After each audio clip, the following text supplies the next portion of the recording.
He never believed in ghosts, not until one fell in love with him. He was 19, restless, and lonely when his family moved into the old house on the edge of town.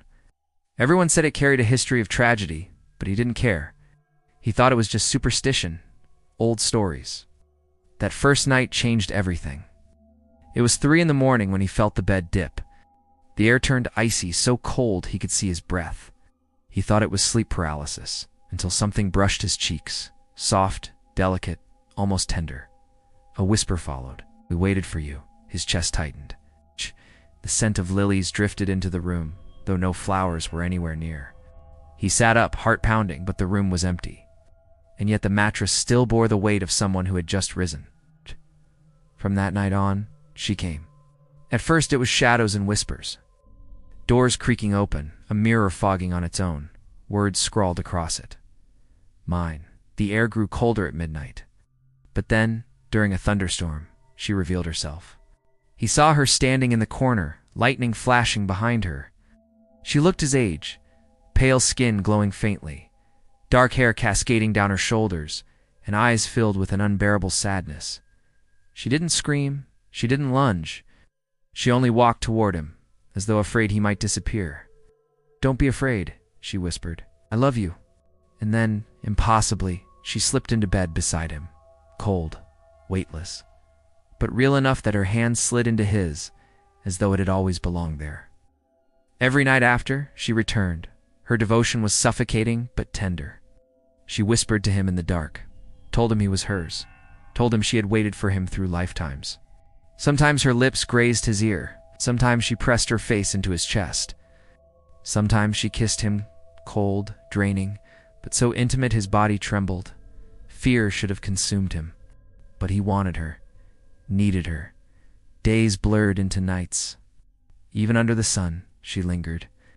He felt her in the streets, a cold hand brushing against his. He heard her whisper, "Don't leave me in crowded halls." His friends noticed he grew pale, distant, hollow-eyed. But he didn't care. She was always with him. In the shower, her shape lingered in the fogged glass. At the dinner table, her hand brushed his, though no one else could see it. She became part of every breath he took, every moment he lived. At first, he thought it was love. She spoke like a poet, trembling with passion. She told him she dreamed of him long before he was born, that she was bound to him by fate. In his sleep, she ruled his dreams. He saw her waiting in gardens of lilies, reaching out with arms that pulled him close under a pale silver moon. But devotion has a shadow, and hers soon revealed itself. At times, her sadness broke into desperation. Her embraces grew tighter, crushing. Her kisses left him shivering for hours. He woke with marks on his wrists, shaped like fingers that no one had placed there. "You're mine," she whispered each night. Her voice trembled, but carried an edge of something sharp, something dangerous. Forever. One night, she confessed what her love demanded. She lay across him, her face inches from his, eyes glowing faintly in the dark. "You can't leave me," she murmured. "I need you. I want you. But for us to be together, you have to be where I am." Her lips brushed his cheek, colder than ice. "You have to die." The words froze the air around him. His breath caught, his body stiffened, but her arms wrapped tighter, desperate, trembling. "I'll make it gentle," she whispered. "I'll keep you. I'll never be alone again. You'll never grow old. It's me and you, forever." The silence of the house seemed to close around them. His heart thundered, torn between terror and the aching sweetness of her devotion. He tried to resist her, locked his doors, though he knew it was useless. He slept during the day, but she haunted his dreams. His body weakened. His soul felt thinner each night. Yet when she wept into his chest, he still held her. When she whispered her eternal love, some part of him wanted to surrender. She began to break him. Each night, she pressed harder. Her kisses lingered at his throat. Her arms pinned him with unnatural strength. Her voice trembled between pleading and commanding. "Why won't you give yourself to me? Why won't you love me enough to stay?" He grew frail, hollow, a shadow of himself. But still, he longed for her. And then came the final night. The house was silent. The moon hung low.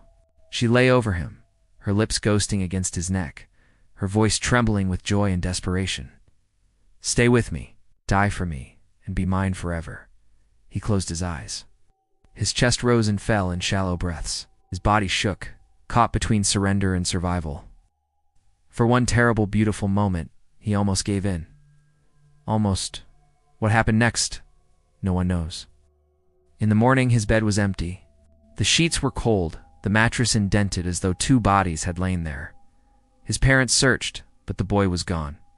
Some say he ran away, some say he was taken, and some whisper that his voice can still be heard in the house, answering hers in the dead of night. No one is sure if he resisted her, or if he finally gave himself to her forever.